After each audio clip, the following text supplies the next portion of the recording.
함께 읽은 사무엘상 25장 1절에서 8절까지의 말씀을 통해서 본문에 나오는 한 여인의 이름 아비가일 이렇게 정해봤습니다. 우리 지난주 말씀을 잠깐 생각해 봅시다. 지난주 동굴로 피해 있던 이 다윗과 그 일행이 있는 그 동굴 속으로 누가 찾아왔죠? 예, 사울이 찾아 들어왔습니다. 뭐 볼일 보러 그 안으로 들어왔는데 이건 마치 어디에 들어간 거냐면 뭐 사자의 입 속으로 들어온 거나 똑같은 형국이었다라는 거예요. 그래서 주변 다윗을 따르던 많은 부하들이 이건 하나님이 주신 절호의 기회이니 저 사울을 당장에 죽이십시다 라고 할 때 다윗은 하나님께서 주신 마음을 붙들고 그를 쫓아갔다. 가만히 가서 옷자락만 살짝 베고 그리고 나서 불 밖으로 나간 사울에게 내 주 사울이여 내 주인이시여 라고 불렀을 때 사울이 그 모든 상황을 깨닫고 나서 뭐라고 얘기를 합니까? 하나님께서 이 나라를 너에게 주실 것을 나도 인정한다라는 메시지를 그대로 고백했다라는 거예요. 우리 그 내용을 한번 읽어보십시다. 사무엘상 24장 20절입니다. 함께 읽습니다. 시작. 보라 나는 내가 반드시 왕이 될 것을 알고 이스라엘 나라가 내 손에 견고히 설 것을 아노니. 결국 그 목숨을 해치지 않고 옷자락만 살짝 뺀 이 일로 말미암아 자기의 대적인 사울조차도 이 나라가 내 것이 아니라 하나님이 일찍이 사무엘을 통해서도 말씀해 주셨잖아요. 이 나라의 모든 통치가 누구에게로 넘어간다? 내 이웃에게로 넘어간다라고 말씀하셨잖아요. 그 이웃이 바로 다윗이라는 것을 이 사울도 이제는 직감을 했다라는 거예요. 그래서 이 나라는 너의 것이 될 것이다 라는 이러한 고백을 했다라는 것입니다. 그런데 이 모든 것이 언제 가능해질 수 있었느냐? 자기의 생각과 자기의 손에 피를 직접 묻히는 일로 가능했던 것이 아니라 오직 하나님이 주시는 마음, 기름 부은 자를 해하지 않게 하려는 하나님이 주신 그 마음대로 순종하며 나아갈 때 도리어 사람들이 계획하지도 못했던 놀라운 일들을 감히 생각지도 못했던 일들을 하나님께서 이렇게 펼쳐주시더라는 사실입니다. 그래서 우리가 중요한 것은 인생을 살면서 내 계획과 내 뜻대로 또는 내 감정대로 막 지금 당장 처리하는 것도 참 어쩔 때는 또 필요할 때도 있겠죠. 그러나 그 행함을 하기에 앞서서 무엇을 생각해야 되느냐? 성령께서 나에게 어떠한 마음을 주시는가? 성령님이 원하시는 것이 무엇인가에 먼저 귀를 기울이는 역사가 오늘 저와 여러분들에게 있어야 될 줄로 믿습니다. 그럴 때 우리의 삶이 비록 우리의 손에 피를 묻히지 않아도 하나님께서 다 해결해 주시는 축복의 역사로 결과 열매를 맺어지게 되더라는 사실. 자, 우리 계속해서 오늘 25장으로 넘어가면 이렇게 시작이 됩니다. 25장 1절입니다. 시작. 사무엘이 죽음에 온 이스라엘 무리가 모여 그를 두고 슬피 울며 라마 그의 집에서 그를 다윗이 일어나 바라는 방향으로 내려가니라. 오늘 1절에 역사적으로 아주 큰 사건이 생겼습니다. 이스라엘을 통치했던 마지막 사사인 사무엘이 그만 죽고 말았다는 거예요. 하나님의 부르심을 입었어요.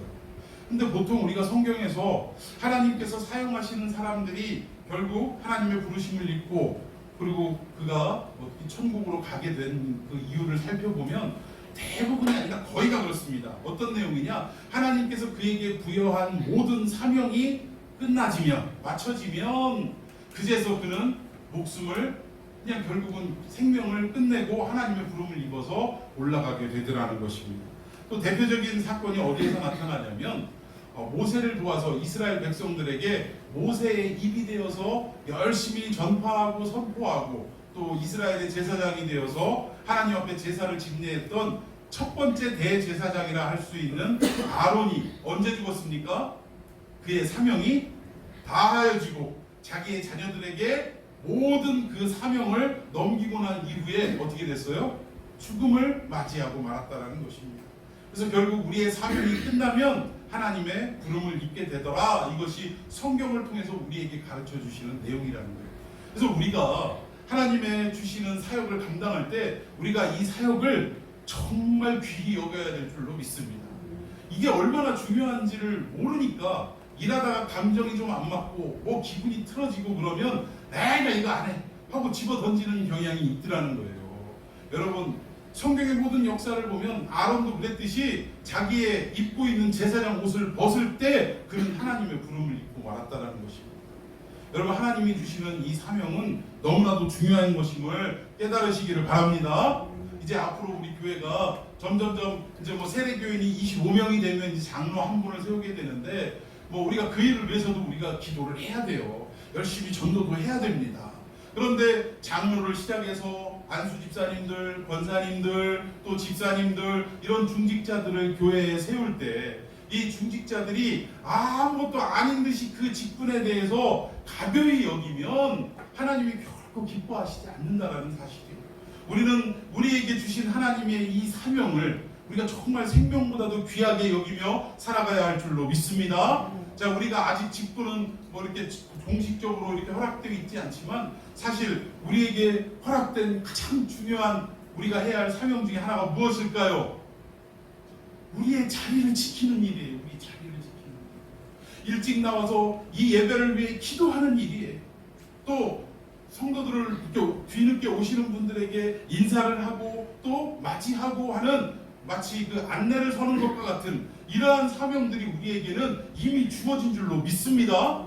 그 사역을 우리가 결코 소홀히 여겨서는 안 되고 정말 귀중히 여기며 이 일들을 감당해 나갈 때 결국 장로는 누가 뽑아요? 어떤 분들은 장로를 하나님이 뽑으신다고 그러더라고요. 장로는요, 성도들이 뽑는 거예요. 성도들이 이게 몇 분을 이렇게 물망에 올려놓고 결국 투표를 통해서 이분이 참 우리 어떤 믿음의 리더가 돼서 성도들을 잘 보살피는 분이 됐으면 좋겠다라고 해서 성도들이 직접 무기명으로 투표해서 뽑는 분이 장로님들이에요. 그래서 장로님은 교회를 대표하는 분이 아니라 뭐를 대표하더라? 교인을 대표하더라. 이 귀한 직분입니다. 그래서 앞으로 그 일들도 이렇게 생겨야 되는데 지금부터 여러분들이 교회를 위해서 기도하고 성도를 위해서 기도하고 또 섬기는 일들을 참으로 소홀히 여기지 아니하고 또 공예배에 빠짐없이 참석하시고 이러한 일들이 훈련이 되어서 점차 이렇게 해나가다 보면 성도님들은 여러분들을 보이지 않는 눈으로 보기 시작할 거예요. 야, 저분 참 기도 많이 하시는구나. 저분 참 신앙생활 열심히 하시는구나. 이런 부분들을 보게 되다가 나중에 장로 투표가 있을 때 누구 뽑겠어요? 다 그분 뽑는 거 아니겠습니까? 여러분들 장로 뽑으려고 그게 아니라 이게 장로가 되고 안 되고가 중요한 게 아니라 이게 성도들의 인정을 받을 만한 믿음의 생활을 한다는 게 너무 중요하다, 그 얘기를 하는 거예요 지금. 여러분들 이 사명을 정말 목숨보다 귀히 여기는 귀한 역사가 있기를 축원해 드리겠습니다. 자, 오늘 내용을 보면 24장의 내용, 지난주에 배웠던 내용과 오늘의 내용의 이 두 내용이 완전히 상반대를 이루어가고 있습니다. 어떤 내용이냐? 잠시 설명드렸지만 24장에는 자기의 생각대로, 자기의 기분 내키는 대로 움직였던 다윗의 모습이 아니라 하나님께서 명하시는 대로, 하나님이 주시는 그 마음대로 그는 순종하는 삶을 살았다는 거예요. 근데 오늘 25장에 딱 들어가니까 그 모습이 한 장 사이인데도 불구하고 완전히 없어져 버리고 자기의 혈기대로, 자기의 그냥 기분 내키는 대로 자기 그냥 감정을 여지없이 쏟아놓는 다윗의 모습을 또 한 번 볼 수 있게 되더라는 것입니다. 자, 오늘 사무엘이 죽었다라고 했는데 사무엘이 결국은 어떤 사명을 가지고 있었냐? 사사시대와 왕정시대를 잇는 다리 역할을 한 게 사무엘이었다. 그런데 사사시대가 이제 막이 내리고 첫 번째 왕을 세웠는데 이 첫 번째 왕이 어땠습니까? 성공입니까? 실패입니까? 실패예요. 실패된 채로 하나님은 사무엘을 데려가실 수가 없었어요. 그래서 이 두 번째 왕, 결국 하나님의 뜻대로 이스라엘의 왕정을 잘 꾸려나갈 이 다윗이라는 인물이 하나님 앞에 온전히 세워질 작업이, 밑작업이 다 이루어지고 나니까 하나님이 그제서야 사무엘을 불러가시더라고요. 사울의 입에서 이 나라가, 이 보좌가 결국 너에게 옮겨질 것을 나도 안다라고 고백하는 이 고백이 떨어지자마자 사무엘은 결국 얼마 안 가서 하나님의 부름을 입었다라는 것입니다.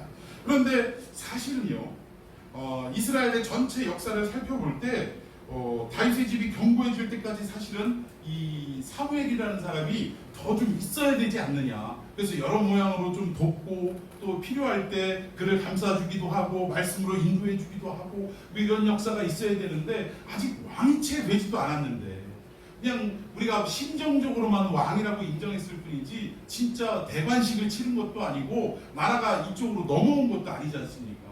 근데 이런 상황에 하나님이 왜 사무엘을 불러가셨을까? 결국 이 나머지 일들은 누가 하시려고 불러가신 거예요? 하나님이 친히 다윗을 왕좌에 올리시려고 그냥 사무엘은 여기까지다 하고 나머지 일들은 하나님이 친히 하시려고 불러가셨다라는 것입니다. 그래서 사무엘은 여기까지 맡은 바 사명을 감당하고 그가 하나님의 부름을 입고 소천했다는 거예요. 그래서 이 사명이 끝나는 이 사무엘 뒤에 이어서 이 다윗이 어떤 행동을 했냐면 다윗이 일어나 바란 광야로 내려가니라. 어디로 갔다고요? 예, 사무엘이 죽었다라는 소식을 듣고 바란 광야로 내려갔다라고 성경은 말하고 있습니다. 그런데 70인역을 보면 바란 광야가 아니라 마온 광야로 내려갔다라고 표기가 되어 있어요. 그래서 바란 광야와 마온 광야 분명히 지명이 다른데 이게 왜 차이가 있을까? 근데 이게 다를까요? 같을까요? 네, 결국은 같더라는 거예요. 여러분 70인역에 대해서 궁금하실 것 같아서 잠깐 언급을 합니다. 구약 성경은 원래 무슨 말로 이루어졌죠? 구약 성경은 무슨 말로 써져 있어요? 히브리어로 써져 있죠. 근데 이제 구약의 모든 그 헤브라이즘 문화가 융성했던 모든 세월들이 지나가고 전 세계의 패권을 이제 헬라 문화가 쥐기 시작합니다.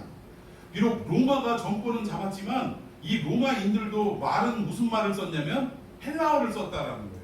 그만큼 이 헬라 문화가 전 세계에 지대한 영향을 끼쳤다라는 것입니다. 그러니까 주도권을 쥐고 있는 문화는 헬라 문화예요. 그러다 보니까 이스라엘 백성들도 이미 포로로 끌려가가지고 오랜 세월을 살다가 돌아왔고 이미 그 땅에 돌아온 땅에서도 헬라 문화가 주도적으로 역할을 하다 보니까 이 후대 이스라엘 백성들이 히브리어를 주로 한 게 아니라 무슨 말을 했더라? 헬라어를 했더라는 거예요. 그러면 구약의 히브리어로 성경이 쫙 기록이 되어 있는데 이거를 읽지를 못하더라는 거예요. 이스라엘 백성들이. 그래서 이 이스라엘 그 구약 성경, 히브리어로 되어 있는 구약 성경을 무엇으로 번역을 했냐? 헬라어로 번역을 했다라는 거예요. 그러니까 창세기부터 그 말라기까지의 모든 책의 내용을 히브리어를 헬라어로 싹 번역을 하는데 몇 명이 번역을 했어요? 70명이. 이 70명이 번역을 했는데 한꺼번에 70명을 모아놓고 번역을 시켜서 상의해가면서 번역을 했다 이 얘기가 아니라 각자 한 사람씩 70명이 따로 그 책을 자기의 배웠던 어떤 지식이나 여러 가지 성령의 감동하심을 힘입어서 그걸 번역을 다 했어요. 70명이 따로따로. 그런데 70권이 이제 됐겠죠. 성경 70권이 번역이 끝나가지고 딱 모아놓고 비교하고 대조해 봤더니 어떻게 됐어요? 70권이 하나같이 일치하더라는 거죠. 똑같더라는 거예요. 그래서 이 책을 그러니까 구약의 히브리어를 헬라어로 번역한 이 성경을 70명이 번역을 했다 해서 그 이름을 뭐라고 했냐? 70인 역이다. 70인이 번역을 했다. 그래서 70인 역이라고 하는 거예요. 그래서 이 70인 역이 상당히 어떤 그 원어와 비슷하게 해석이 되어 있는 부분들이 많이 있습니다. 그래서 뭐 이 70인 역이 결국은 월게이트 라틴어 성경으로 또 번역이 되어 있고 또 우리는 이 라틴어 성경이 영어로 바뀌어지고 영어 성경이 중국어로 바뀌어지고 중국어 성경이 결국 한국어로 바뀌어지는 이 여러 단계를 거쳐가지고 번역이 이루어지다 보니까 사실은 원어의 어떤 참뜻을 우리가 이해하지 못하는 내용들로 번역이 되어 있는 것들이 가끔씩 나오더라고요. 여러분 시편도요. 우리는 그냥 시처럼 그냥 읽지만 여기에는 히브리 사람들의 담겨있는 문법이 숨어져 있습니다. 시편 1편은 뭘로 시작될 것 같아요? 숫자 1로 시작이 돼요. 시편 2편은 2로 시작이 돼요. 그러니까 그 운율이 딱딱 떨어지게 되어 있는 거예요. 근데 우리는 그 내용들을 문법 자체가 그런 게 없다 보니까 이해하지도 못하고 그냥 우리 말로 번역하기 급급해서 그렇게 사용을 해왔다라는 것입니다. 자, 아무튼 왜 이게 바란 광야와 또 마온 광야로 나뉘어졌느냐 이것을 한번 좀 지도를 보면서 말씀을 드리도록 하겠습니다.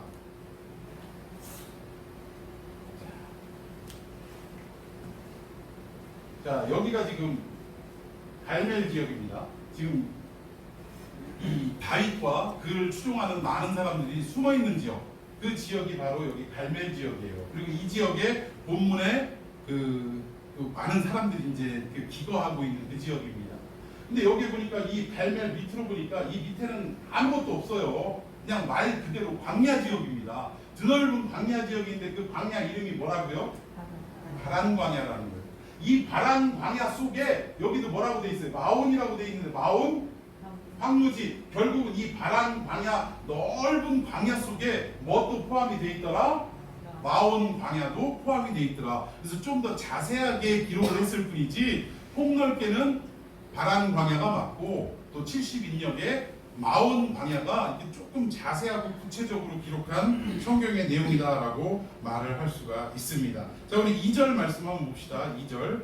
자, 2절 시작. 마온에 한 사람이 있는데 그의 생업이 갈멜에 있고 힘이 부하여 양이 3,000마리요 염소가 1,000마리이므로 그가 갈멜에서 그의 양털을 깎고 있었다라고 성경은 말하고 있습니다. 여기에 우리에게 너무나 익숙한 지명이 하나 나옵니다.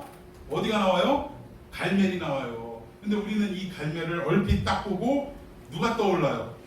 갈멜 하면 떠오르는 사람 엘리야. 그래서 우리가 엘리야인 줄 알았는데 여기 가만히 보니까 이게 좀 축소한 지도인데요. 지금 아까 여기 염해 옆에 여기 10 마온 여기 보이시죠? 마온 이게 여기입니다. 여기서 조금 올라가가지고 요 갈렙이 있네요. 네. 그 본문의 그 배경이 되는 갈렙은 여기 염해 옆에 있는 갈렙입니다. 그러면 850대 1의 전투를 영적인 전투를 벌였던 갈멜산은 어디에 있느냐? 여기에서요 쭉 타고 올라가다가 왼쪽으로 쭉 꺾어져서 이 지중해 근처에 있는 여기 보이세요? 삼각형 해가지고 뭐라고 써 있어요? 갈멜산. 잘 안 보이시죠?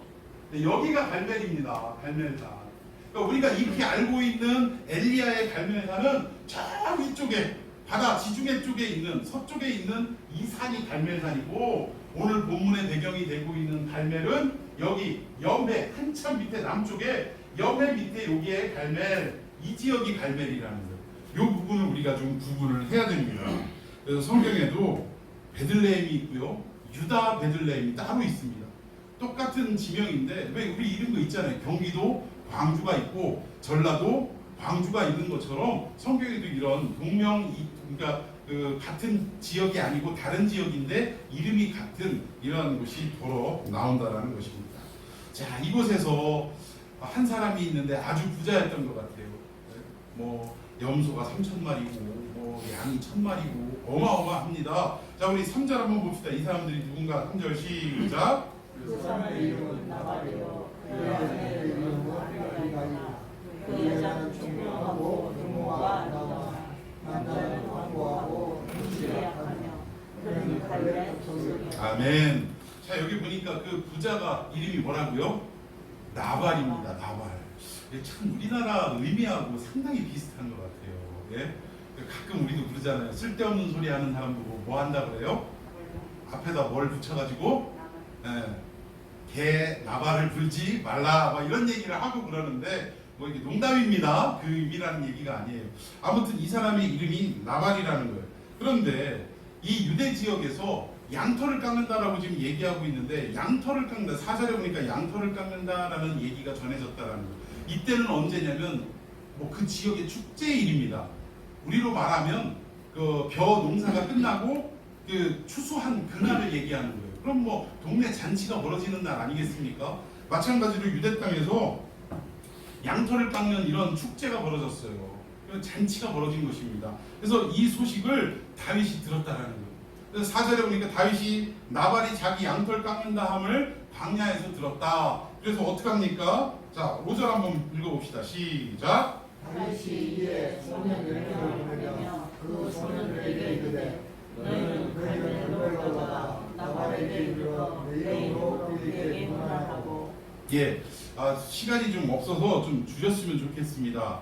자, 8절 다 같이 있습니다. 시작. 내 소년들에게 묻으면 그들이 내게 말하리라. 그런즉 내 소년들이 내게 은혜를 얻게 하라.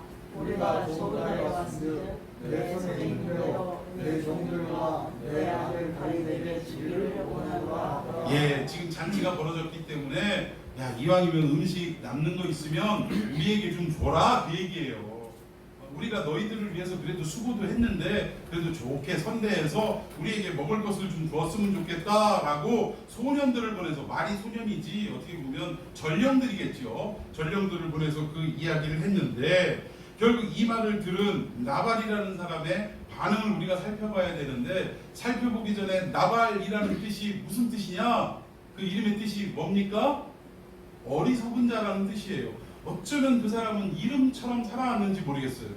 지금 자기가 누가 지켜줘서 양들이 이렇게 번성하고 또 이렇게 양털을 깎을 수 있을 만큼 어떻게 보면 축제가 벌어지고 잔치가 벌어질 수 있게까지 됐느냐? 사실은 보이지 않는 곳에서 다윗과 그의 부하들이 이 침략자들을 막아주고 보호해줬기 때문에 이 일이 있었다는 것입니다. 그런데 먹을 것도 좀 줘라라고 얘기했더니, 자, 이 나발이 어떻게 반응하는지 봅시다. 10절 말씀입니다. 시작. 나발이 다윗의 사원들에게 대답하여 이르되 다윗은 누구며 이새의 아들은 누구냐? 요즘에 각기 주인에게서 뛰어떠나는 종이 많도다. 자, 여기 보니까 나발이 진짜 다윗을 몰랐을까요? 알았을까요? 알면서도 지금 뭐라고 하는 거예요? 다윗? 그게 누구야? 이새의 아들? 그 어떤 놈이야? 지금 그 얘기하는 거예요. 참 예전에 우리 북경 올림픽 때 생각이 납니다. 우리나라 야구와 또 일본 야구가 격돌을 했어요. 그래서 야구가 이제 시합이 있기 전에 그 일본 감독 호시노인가요? 호시노였나요? 이 감독에게 우리가 인터뷰를 했어요. 그때 당시에 이승엽 선수가 일본의 요미우리 자이언츠에서 지금 뛰고 있었을 때인데 일본에서 좋은 성적을 내고 있었을 때입니다. 그러면 일본 야구 팬들 중에서, 아니 어떻게 보면 일본인치고 이 이승엽이라는 사람을 모르는 사람이 있으면 그 사람을 뭐라고 하더라? 간첩이라고 할 정도로 다 알고 있는 상황이에요. 그런데 우리나라 그 기자들이 호시노 감독에게 가서 지금 이제 내일이면 일본과 우리나라가 야구가 격돌이 되어지는데 우리나라에는 이승엽이라는 선수가 있다, 강타자가 있다. 이 이승엽이라는 선수에 대해서 어떻게 생각합니까? 라고 물어봤단 말이에요. 근데 호시노 감독이 뭐라고 대답을 했느냐? 이승엽이요? 나 잘 모릅니다. 나 잘 모르문이다, 이런 식으로 그렇게 얘기한 건 아니고요. 우리가 일본 사람들 표현할 때 흉내낼 때 그렇게 얘기하잖아요. 나는 이승엽에 대해서 들어본 적이 없다. 그가 뭐 하는 사람이냐라고 반문을 했어요. 우리 입장에서는 지금 얼마나 그렇게 무시를 당한 행동입니까? 일본 사람 치고 이승엽을 모르는 사람이 없을 텐데 지금 우리나라에는 이승엽이 있다. 그의 어떤 모든 그 실력을 어떻게 평가하냐라는 질문 앞에 이승엽? 나 그런 사람 모르는데 그게 누구야? 라고 반응을 보였다라는 거예요. 그런데 그 다음날 경기가 이루어졌을 때 결과가 어떻게 됩니까? 일본은 우리나라한테 그냥 무참히 깨져버렸어요. 이승엽 그게 누구야 하고 우리를 깔봤던 그 호시노 감독 말 한마디 못하고 그냥 퇴장을 하고 말았다라는 것입니다. 그러니까 그때도 얼마나 그 인터뷰할 때 상황에는 우리 온 민족들이 그냥 불쾌했지 않았겠습니까? 마찬가지예요. 지금 전령으로 갔던 소년들에게 우리가 이러한 당신들을 보호해주고 또 당신들을 이렇게 재산을 지켜줬는데 우리에게 이 잔칫날 먹을 것을 좀 줘야 되지 않겠냐라는 부탁에 뭐라고 얘기를 하냐면, 다윗이 어떤 놈인데 나 그런 놈 몰라. 이새의 아들이 누구야? 요즘은 말이지 종놈들이 주인에게서 도망가는 놈들이 한둘이 아니야? 그럼 이 얘기는 무슨 얘기냐? 사울에 매여 있어야 될 자가 지금 사울을 배반하고 도망쳤다. 이거를 빗대서 지금 하는 얘기입니다. 이 말을 듣고 소년들도 얼마나 불쾌했겠어요.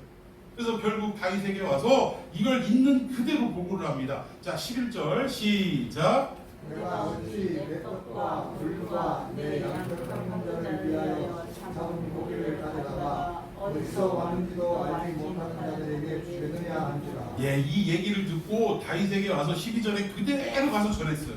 13절에 이제 다윗의 반응을 봅시다. 24장에서는 자기를 죽이러 왔던 사울을 죽일 수도 있었음에도 하나님 말씀을 들었던 그 다윗이 오늘 일개 어떻게 보면 개인 기업가 아니겠습니까? 개인 기업을 하고 있는 한 어떻게 보면 일개 시민에 불과한 나발인데 그 말을 듣고 어떻게 반응하냐? 13절 시작. 다윗이 자기 사람들에게 이르되 너희는 각기 칼을 차라 하니 각기 칼을 차매 다윗도 자기 칼을 차고 400명은 아람을 데리고 올라가고 200명은 소유물 곁에 있게 하니라. 예, 이 말을 듣고 순간 열이 받은 거예요. 화가 치미는 거예요. 아니 내가 그만큼 보호해 줬는데 그 은혜를 몰라보고 지금 그 떡 좀 몇 개 달라고 그랬더니 그걸 거절하고 이런 식으로 나를 무시해? 아주 그냥 감정이 상해가지고 그냥 마음이 시키는 그대로 반응이 나타났다는 것입니다. 야, 칼들 차! 이건 복수다! 이러고 전쟁이다! 이러고 백성들을, 자기를 따르는 부하들을 400명을 이끌고 그 나발의 집으로 진격을 하는 모습을 볼 수 있습니다. 여러분, 우리 이게 성도들의 모습이라는 거예요. 우리가 예수 그리스도의 은혜로 말미암아 그 십자가 보혈로 말미암아 구원을 얻었음에도 불구하고 오늘 여기 계신 여러분들도 마찬가지예요. 여러분들의 신앙을 이번 코로나처럼 교회에 못 나가게 강압적으로 핍박이 정면적으로 들어왔다거나 이럴 때 아마 여러분들은 그 신앙을 지키기 위해서 나를 죽이면 죽였지 나 교회에 못 나가는 일은 못한다 뭐 이러고 들고 일어나는 사람들이 분명히 있었을 것입니다. 그러니까 이게 명확한 어떤 신앙적 관점 하에서 이 큰 일에 대해서는 내가 목숨을 걸고 이 신앙을 지켜내려고 반응하는 분들은 의외로 많다는 거예요. 마치 한 나라가 왔다 갔다 하는 그 상황 속에서 하나님의 뜻대로 순종했던 다윗의 모습처럼 우리들도 그런 드러나는 모습 속에서는 당연히 우리의 신앙을 지키려고 하는 모습이 분명히 있다는 것입니다. 그런데 중요한 것은 뭐예요? 작은 일 앞에 오히려 먹고 사는 밥 문제 때문에 내가 뭐 한 푼 더 버냐 못 버냐 이런 작은 문제 때문에 우리가 성령님께서 주시는 참된 사랑의 마음을 지키지 못하고 어떻게 해요? 야, 칼을 차라! 저거 가만두면 안 된다. 저거 보복하자! 이러는 모습이 우리 가운데 있다는 것입니다. 그러니까 성도들의 모습 속에 이 두 모습이 공존하는 거예요. 정말 큰일 앞에는 내가 믿음을 지키겠나이다 라는 반응을 보이지만 정말 작은 일 앞에 흥분하고 하나님 앞에 여쭙지도 않고 그냥 우리의 감정 그대로를 다 쏟아내는 이런 모습을 여전히 가지고 있다는 것입니다. 참 우리가 좀 큰 일에 대해서 이렇게 한다면 이해가 가지만 짜질구레하게 밥 세끼 문제로 꼭 이런 일들이 벌어질 때가 많이 있다는 거예요. 우리 각자 한번 생각해 보십시다. 정말 돈 몇 푼 때문에 내가 신앙을 뭐 이렇게 지켜야 될 상황을 생각하지 않고 그냥 내 감정대로 그냥 막 쏟아내는 일들 이거 없습니까? 얼마든지 우리 속에서 찾아볼 수가 있다는 거예요. 오늘 다윗이 지금 그 모습을 보이고 있다는 것입니다. 24장에 그 성령님이 말씀하시는 대로 하나님이 주시는 그 마음대로 따라 순종했던 다윗의 모습은 온데간데 없고 당장에 칼을 빼들고 감정이 시키는 대로 그대로 지금 움직이고 있는 모습이 그대로 반영이 되더라는 거예요. 우리 모습과 다를 바가 없다는 것입니다. 결국은 이때 뜻밖의 중재자가 다윗에게 나타나서 정말 이게 하나님이 원치 않는 이 일들을 하지 않게 됩니다. 누가 나타나느냐? 아비가일이라는 나발의 부인이 나타나게 됩니다. 자, 우리 14절 읽어봅시다. 14절 시작. 하인들 가운데 하나가 나발의 아내 아비가일에게 말하여 이르되 다윗이 우리 주인에게 문안하러 광야에서 전령들을 보냈거늘 주인이 그들을 모욕하였나이다. 그러니까 아마 전령들이 왔을 때 아비가일이 집에 없었던 모양이에요. 어디에 출타 중이다가 돌아왔는데 집에 있는 하인들이 이런 일이 있었습니다. 다윗의 전령들이 10명이 여기에 와서 먹을 것을 요구했는데 그냥 주인 어른이 그냥 잔치에 술을 먹고 술이 거나하게 취해가지고 정말 하지 말아야 될 소리를 다 쏟아놔가지고 상황이 이렇게 됐습니다 라고 아비가일에게 이야기를 했다는 거예요. 자, 우리 계속 15절 읽어봅시다. 시작. 우리가 뒤에 있어 그들과 상동할 동안에 그 사람들이 우리를 매우 선멸했으므로 우리가 지원하라 잃은 것이 없었으니. 17절 16절 우리가 양을 지키는 동안에 그들이 우리와 함께 있어 밤낮 우리에게 담이 되었습니다. 여기에 분명하게 밝히고 있는 게 다윗의 그 식솔들이 군사들이 이 나발의 모든 재산을 지켜줬던 것을 자세하게 그 종들도 알고 있었다는 거예요. 그 인정을 하고 있다는 거예요. 다윗이 지켜줬으니까 우리가 이런 도움을 받았다. 그런데 떡 몇 덩이 달라고 했는데 주인이 그거를 거절을 해서 아주 그냥 망신을 줘서 내보냈다. 이 보고를 했다는 것입니다. 자, 이 말을 들은 17절 보십시다. 아비가일이 어떻게 했는가? 17절 시작. 그런즉 이제 당신은 어떻게 할지를 오라 생각하시니 이는 다윗이 우리 주인과 주인의 온 집을 해하기로 결정하였습니다.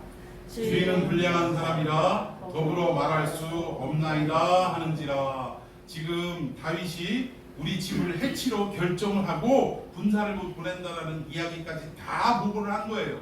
이 말을 들은 아비가일이 18절에 보니까 아비가일이 급히 떡 200덩이와 포도주 2 가죽 부대와 잡아서 요리한 양 5마리와 볶은 곡식 5세아와 건포도 100송이와 무궁화 뭉치 200개를 가져다가 무화과 뭉치 200개를 가져다가 나귀들에게 싣고.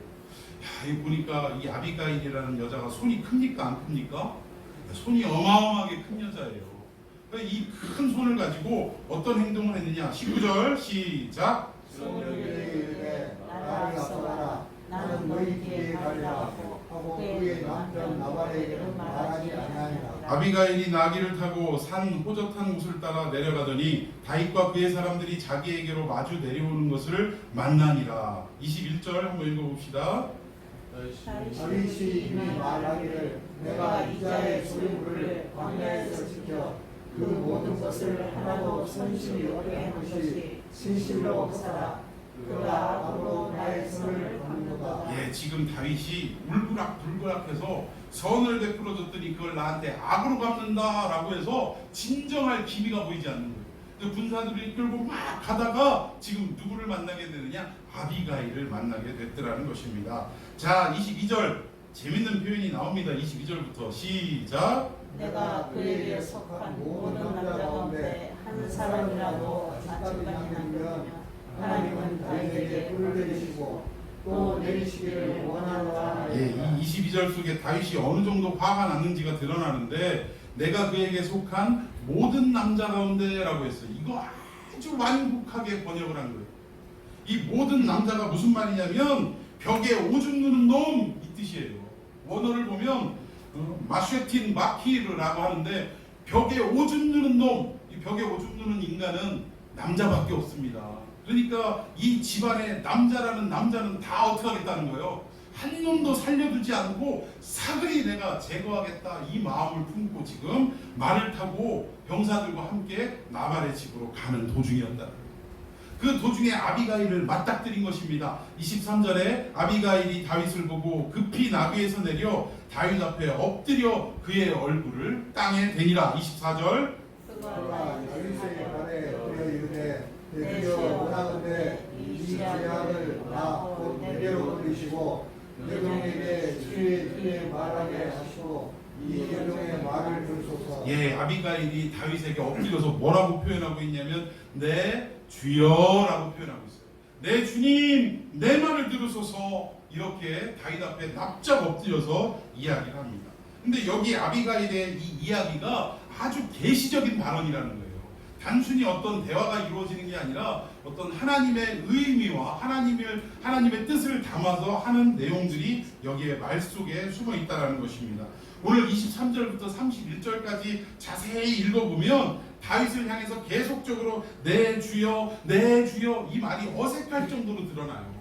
이게 너무 내 주여가 이렇게 많이 들어가 있는 게 아닌가 싶을 정도로 우리가 보통 말 어근에다가 처음에다 내 주여 하고 그 다음 쭉 얘기하고 그리고 중간에 한 번 또 내 주여라고 얘기하고 다른 말을 하고 이래야 되는데 내 주여 우리 기도할 때 그런 거 있잖아요.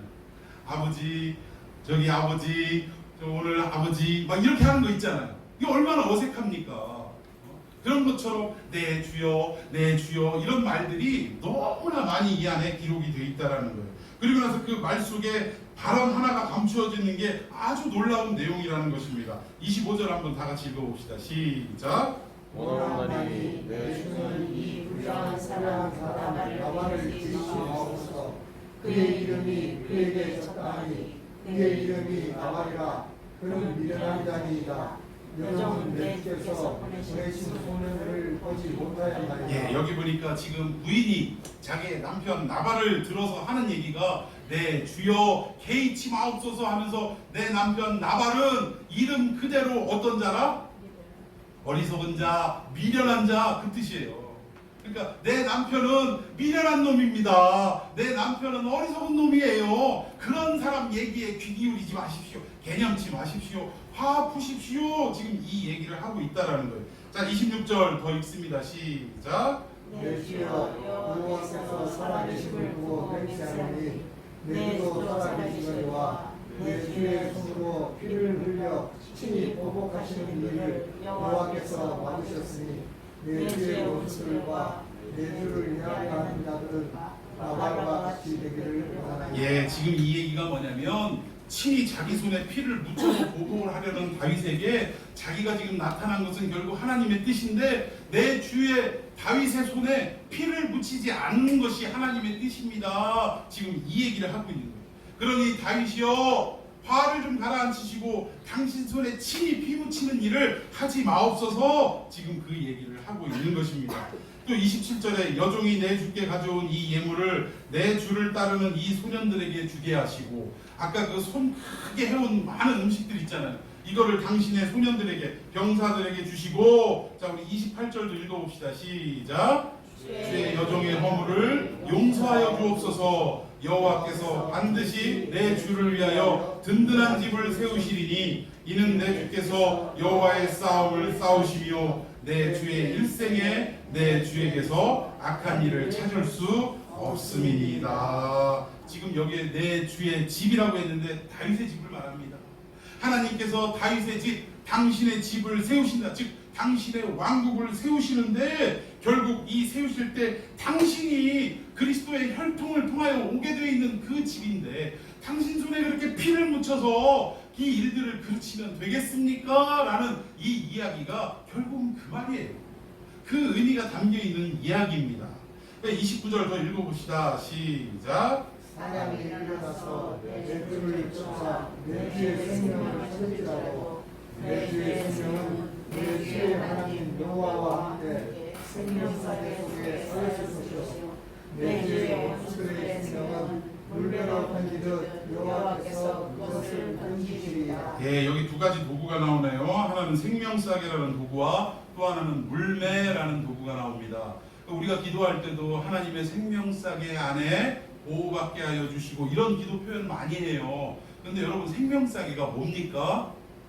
우리는 모르고 그냥 생명사계라고 얘기해요. 그리고 우리 찬송 중에서도 사람을 보며 세상을 볼 때 2절 어떻게 해요? 동남풍아 불어라 서북풍아 불어라. 왜 이 가사가 여기에 들어있는지 제가 한참 고민을 했어요. 이분이 뭘 알고 지금 이걸 썼나? 그 가사 쓴 사람? 고민을 많이 했어요. 동남풍이 어떤 바람이에요? 동쪽과 남쪽에서 불어오는 바람이고 서북풍은 어디입니까?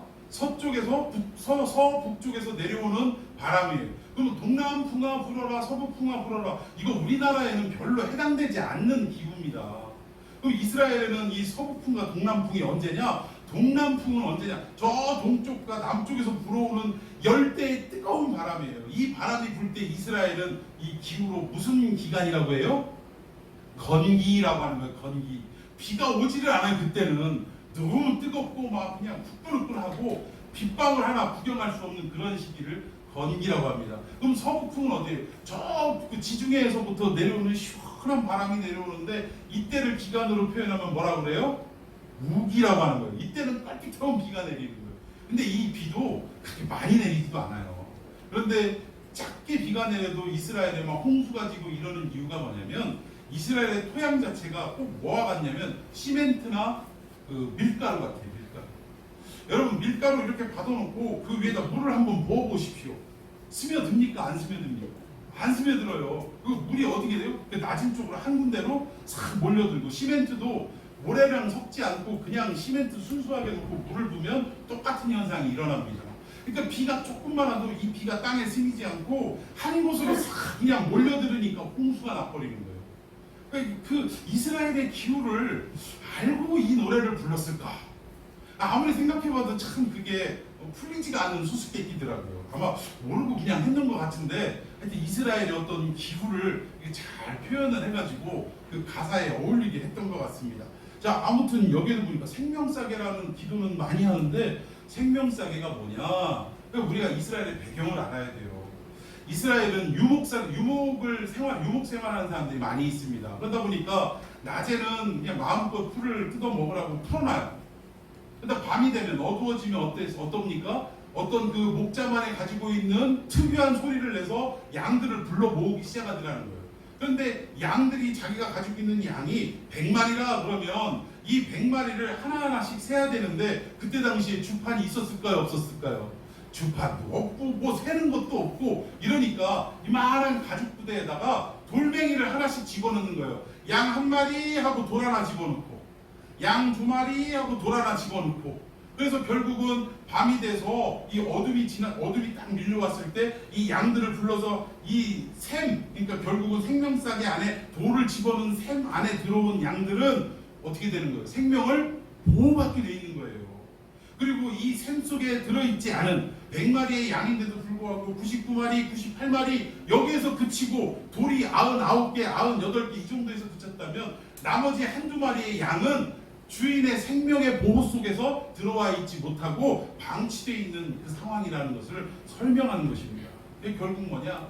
이 유대의 어떤 배경을 통해서 하나님의 생명싸개 안에 그 숫자 안에 내가 들어가게 해주십시오라는 기도가 오늘도 생명싸개로 나를 보호해 주십시오라는 기도의 내용이라는 거예요. 아시겠죠? 근데 이걸 알고 우리가 기도를 해야 되는 거예요. 하나님의 카운트 속에 하나님이 내 백성 아무개 이 기억 속에 내가 들어가 있게 하여 주옵소서. 이 기도를 하는 거예요. 자, 그렇다면 생명싸개는 주머니 안에 들어와 있는 돌을 얘기하는 거예요. 그러면 물맷돌은 어떻습니까? 주머니 안에 들어있지만 결국 이 주머니 안에 있는 돌을 어떻게 해야 되는 거예요? 끄집어내서 던져야 되는 게 물매입니다. 누구를 향해 던져요? 원수를 향해 던져야 되는 거예요. 그러니까 이 두 가지의 도구가 지금 여기에 지금 고백이 되고 있다는 것입니다. 그러니까 결국 뭐예요? 내 주 다윗 당신은 하나님의 생명싸개 안에 속해 있는 사람 아닙니까? 이렇게 해서 다윗을 점점 그 화가 난 마음, 진노하는 마음을 아비가일이 참 지혜로운 말로 누그러뜨리고 있더라고요. 여러분 오늘날 이 교회에서도 아비가일이 좀 많아져야 될 줄로 믿습니다. 그냥 가도 꼭 나발 같은 사람만 있어요. 나발 같은 사람만. 교회 안에서 나발 같은 사람만 있으면 누가 뭘 잘해도 지까지 해봤자지 뭘. 칭찬하는 법도 없고 저거 저렇게 잘하는 거 보면 뭔가 저거 사업하는데 도움이 되는가 봐. 뭐 이런 식으로 얘기를 하더라는 거예요. 그러니까 참 그 얘기를 들을 때 정말 열과 성을 다해서 수고하고 봉사하는 이 사람의 심정이 얼마나 찢어지겠습니까? 그러니까 우리 교회는 나발 같은 사람은 좀 줄어들다 못해 없어지고 우리 교회는 아비가일 같은 사람만 점점 많아지는 아름다운 교회가 되기를 예수님의 이름으로 축원해 드리겠습니다. 자, 오늘 이 아비가일의 화가 나서 개인적으로 막 행동하고 자기의 손에 피를 묻히려고 하는 이 어떻게 보면 작은 일 앞에 무너지려고 하는 이 다윗을 결국 어떻게 한 거예요? 화를 누그러뜨리고 또 그 분노한 마음을 잘 추스릴 수 있도록 옆에서 도와준 이 속삭인 사람이 누구냐? 아비가일이. 마치 무엇과도 같이 우리가 인생을 살아갈 때 신앙인으로서 살아갈 때 우리가 화가 나기도 하고 때로는 분노하기도 하고 또 하나님 앞에 혈기로 실수할 뻔하기도 하고 이럴 때가 있지만 그때마다 우리를 누가 붙들어 주십니까? 성령께서 붙들어 주시는 거예요. 얘야 그거 하면 안 된다. 너 그러지 말아라. 용서해라. 이해해라. 네가 참아라. 교회를 위해서 네가 좀 참아라. 이런 얘기를 우리에게 막 속삭여 주시는 거예요. 성령님의 그 음성을 우리는 들어야 할 줄로 믿습니다. 오늘 아비가일의 역사가 바로 성령과도 같은 그런 역할을 하고 있다는 거예요. 또 하나 뭐예요? 막 답답하고 막 뭔가 이게 해결이 안 돼. 쳐다보는 것마다 아주 밉상이고 이럴 때 있어요 없어요? 주는 거 없이 밉다는 얘기 그런 말 합니까 안 합니까? 괜히 막 스트레스가 막 올라오고 근데 여러분 스트레스는요 있어야 될까요? 없어야 될까요? 네, 병원에 가면 스트레스 때문입니다. 스트레스 받지 마시고요. 그 얘기하는 의사들만 보면 뭐라고 하고 싶어요. 인간이 살아가면서 스트레스 안 받을 수 있으면 좀 얘기 좀 해봐. 어떻게 하면 스트레스를 안 받아요? 다 스트레스예요. 살아가는 거 자체가 스트레스예요. 그런데 오히려 이 스트레스가 우리 인간에게 뭔가 살아갈 수 있는 그런 포인트가 되더라는 거예요. 여러분, 오징어 잡아가지고 고등어 잡아가지고 여기에서 고등어 회나 오징어 산회를 먹을 수 있게끔 이렇게 뭐 수산차로 이렇게 옮겨오잖아요. 옮겨올 때 그냥 오징어만 두고 그냥 고등어만 두고 여기까지 오라고 하면 중간에 이것들이 승질머리가 들어와가지고 자기 화에 못 이겨서 다 죽어버린대요. 그런데 이 수족관 차 안에다가 뭐를 집어넣으면 상어 한 마리만 싹 집어넣으면 그 왜 작은 상어 있잖아, 이만한 거 고등어 같은 건 얼마든지 먹을 수 있는 요거 상어 한 마리만 집어넣으면 물론 한두 마리는 오는 도중에 상어에게 희생이 되겠죠. 그런데 이 나머지 것들은 막 스트레스를 받아가지고 막 눈을 동그랗게 뜨고 여기저기 막 수염쳐서 헤엄쳐서 다닌다라는 거예요. 그래가지고 보통 뭐 횟집이나 이런 데 넘어가는 고등어 마리수가 뭐 상당하지 않습니까? 한두 마리 희생해서 싱싱한 고등어를 넘겨주더라는 거예요. 마찬가지로 우리 인생에도요, 어느 정도의 스트레스는 우리의 삶의 활력소가 될 줄로 믿습니다. 늘어지지 않고 이 텐션이 좀 있게 하는 그런 요소가 바로 스트레스라는 거예요. 뭐 스트레스 때문에 그래, 여러분 그런 소리 하지 마세요. 스트레스가 있기 때문에 지금 이만큼 살아가시는 거예요. 여러분 긍정적으로 받아들이시기를 바랍니다. 근데 이 스트레스가 너무 극에 달하면, 자기가 견딜 수 없을 정도로 극에 달하면 그때 어떻게 되는 거예요? 병이 찾아오고 사람이 순간 돌연사하기도 하고 이러는 것입니다. 여러분, 이런 스트레스 많은 삶 속에서 여러분들은 어떻게 해야 되느냐? 주님의 음성도 들어야 끈더러 이때는 좀 삶의 여유를 찾기 위해서 어때요? 여러분 지금같이 더울 때는 저쪽 어디 계곡이나 이런 데 가서 또 바닷가 같은 데 가서 봄이 되고 가을이 되고 꽃이 피고 이러면 그런 것들에도 산으로 들러가서 좀 바라보면서 내 속에 치밀어 오르는 화도 좀 어떻게 하는 거, 가라앉힐 수 있는 거, 이것도 어떻게 보면 일반 계시를 통한 성령님의 은혜라는 사실입니다. 그러니까 우리는 여러 측면으로 우리에게 수도 없이 다가오는 뭐 나발이 다윗이 어떤 놈이야 라고 할 때 우리 참기 힘들어요. 견디기 힘듭니다. 화가 밀어칩니다. 내가 그동안 살아온 인생이 누구를 위해서 살았는데 너 하나만 보고 살았는데, 우리 이런 말들 해요 안 해요? 특히 우리 엄마들 해요 안 해요? 남편한테는 내가 너 뒷바라지 않으라고 평생을 내 청춘을 바쳤다 이러면서 해요 안 해요? 자식들한테는 이제 결혼하고 자식이 내 마음보다 몰라주고 막 이러면 내가 너 하나 키우느라고 인생을 바쳤는데 너 어떻게 내 마음 몰라주냐라고 얘기합니까 안 합니까? 수도 없는 스트레스와 폭발하기 직전의 상황이 나한테 몰려오는 거예요. 이때는 우리가 누구의 음성에 귀를 기울여야 되냐? 성경을 통한 하나님의 음성에 귀를 기울일 줄 알아야 되고요.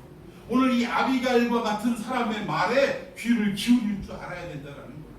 때로는 산으로 들러나가서 마음을 좀 시원하게 해소하기도 하고, 이런 일반 계시, 자연 계시를 통해서도 하나님이 주시는 음성을 우리가 들을 줄 알아야 한다는 사실입니다.